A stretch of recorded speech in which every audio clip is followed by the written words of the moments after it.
नमस्ते दोस्तों, आपका स्वागत है। मैं वीरेंद्र व्यास और आप देख रहे हैं सिल्वर न्यूज, इंडिया का नंबर 1 ज्वेलरी डिजिटल मीडिया। और दोस्तों, अभी अभी ब्रेकिंग न्यूज आ रही है कि अमेरिका और इसराइल ने ईरान पर हमला कर दिया है। तो इसकी वजह से सोने चांदी पर कैसा असर पड़ सकता है, इस पर बात करने के लिए हमारे साथ मोतीलाल विश्वल है, इंडियन एक्सपर्ट और इंडियन एनालिस्ट मानव मोदी जी है। हो सकता है।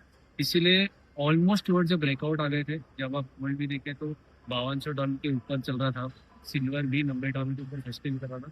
मेरे ख्याल से अगर यही मोमेंटम कल भी रहा, भी कल एक और दिन वीकेंड का बचा है, तो शायद मंडे को मार्केट में भी धमाका हो सकता है। जी नहीं, पहले तो खबरें आ रही थी कि शायद अमेरिका हमला करे, पर ईरान के ऊपर इसराइल और अमेरिका दोनों ने ही हमला कर दिया। तो ये एक तरह से कहेंगे कि आपको पूरी तरह से घेरने की तैयारी है।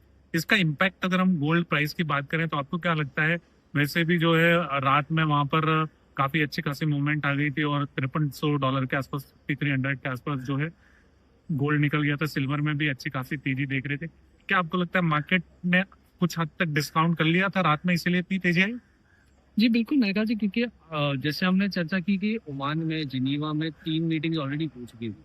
तो अगर एक और मीटिंग पोस्टपोन हो गई है, तो मार्केट ने यही एंटिसिपेट किया है कि अगर 3 मीटिंग में कुछ नहीं निकल के आ रहा है, तो शायद या तो ये साइडलाइन हो जाए या तो कुछ अटैक की तैयारी हो रही है। तो एक चीज अगर आप देखेंगे तो काफी कंट्री जैसे यूके है, इंडिया ने अपने सिटीजन को इवैक्यूएट करना शुरू कर दिया, तो ये खबरें आ रही थी। तो मेरे ख्याल से इस दौरान मार्केट पार्टिसिपेंट्स ने एंटिसिपेट कर लिया कि शायद अगर कुछ बड़ा हुआ इस वीकेंड में, तो मे बी वो एक बूस्ट आ सकता है। इसी की वजह से प्राइसेस में पहले ही असर आना शुरू हो गया। अभी आपको क्या लग रहा है, मतलब क्या चीज का ध्यान रखना चाहिए? क्योंकि वार एक ऐसी चीज होती है जिसमें प्रीमियम जितनी तेजी से जुड़ता है उतनी तेजी से नीचे भी आता है। तो अभी आपको क्या लग रहा है? गोल्ड का अगर हम देखें 5300 के आसपास हम लोग खड़े हैं। एमसीएक्स में अगर चांदी की बात करें तो वहां पर भी रात में 275 के पार तक चांदी चली गई थी। तो पहले गोल्ड की बात करते हैं। इंटरनेशनल मार्केट या भारत में आपको कैसा लग रहा है अभी, मतलब यहाँ से अभी आगे कौन सा बड़ा जो आप रेसिस्टेंस देखते हैं? मेरे ख्याल से वीरेंद्र जी, अगर आप देखेंगे तो यूएस ईरान के बीच में ये जो डायलॉग्स है काफी सालों से चल रहे हैं, लेकिन कभी वो वॉर में तब्दील नहीं हुआ। हमेशा न्यूक्लियर टॉक्स होते थे तो साइलेंट। ये पहली बार है कि वो वॉर में तब्दील हो रहा है और इसराइल की मदद के साथ हो रहा है। यूएस कभी भी डायरेक्टली नहीं आता है, लेकिन इस बार प्रेसिडेंट ट्रम्प की मदद से आ गया।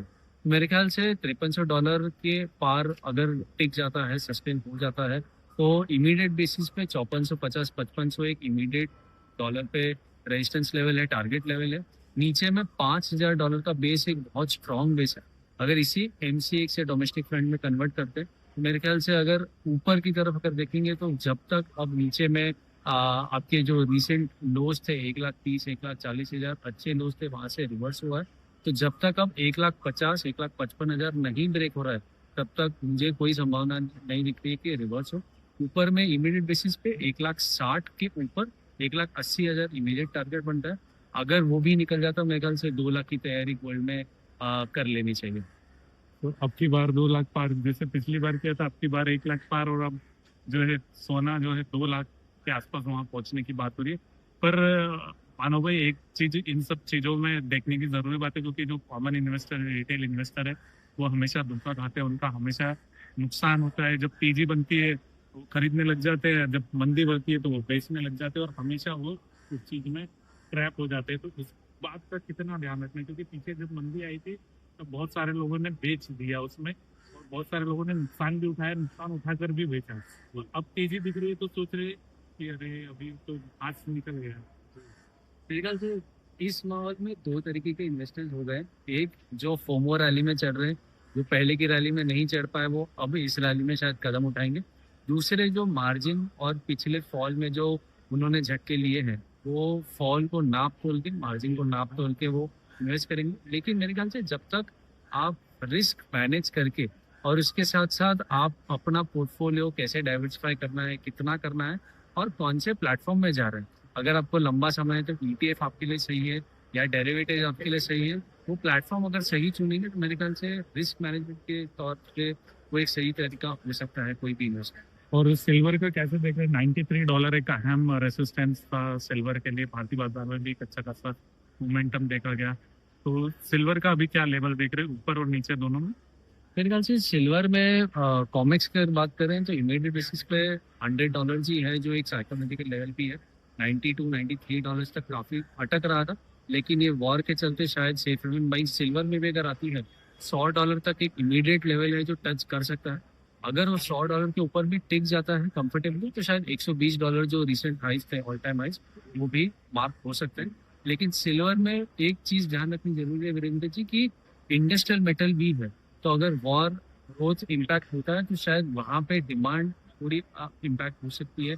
मेक्सिको में भी आप देखिए, जैसे माइंस में या ओवरऑल चल रहा है, तो वहाँ पे थोड़ी कॉशन रखनी जरूरी है, क्योंकि वोलेटिलिटी ज्यादा है, बीटा ज्यादा है। तो अगर कॉपर में मोमेंटम स्लो है, तो शायद सिल्वर में भी वो तेजी गोल्ड के चलते इतनी ना बने। वो हमें गोल्ड सिल्वर रेशियो में बिल्कुल दिख रहा है, लेकिन इसमें कोई दो राय नहीं है कि लॉन्ग टर्म अगर देखेंगे तो नीचे में $60-65 एक बेस है, और ऊपर में 1995 इमीडिएट बेस है। इधर साइड अगर निकलता है तो हमें शायद एक कंफर्टेबल लेवल्स ऊपर में देखने मिले। भारतीय बाजार में भारतीय बाजार में 2,80,000, जो हम 275 के आसपास ऑलमोस्ट फ्राइडे को ही थे, अगर 2,80,000 निकल जाता है तो मेरे ख्याल से 3,20,000 ऊपर के लेवल्स एक कंफर्टेबल लेवल है एज अ टारगेट, जो हमारे पिछले रिपोर्ट्स में भी कवर थे। और नीचे में 2,30,000 से लेके 2,40,000 एक कंफर्टेबल सपोर्ट जोन है। जब तक इसके ऊपर है तब तक मेरे ख्याल से चांदी में वोलेटिलिटी साइडवेज टू हायर बाइस लेके चलनी चाहिए। कुल मिला के चांदी में संभल के रहने की जरूरत है, क्योंकि पिछले महीने लोगों ने हाथ जलाए हुए हैं, जी 4 लाख में ली हुई है और अभी तक वेट कर रहे हैं। फिर उनके भाव आ जाते हैं तो वो लोग यही सोच रहे हैं कि कितनी जल्दी हमारे भाव आए, और अगर आते तो अच्छी बात है, किसी का नुकसान नहीं होना चाहिए। चलिए, उम्मीद करते हैं सोमवार को, क्या लगता है आपको, पॉजिटिव ही खुलने वाला है बाजार?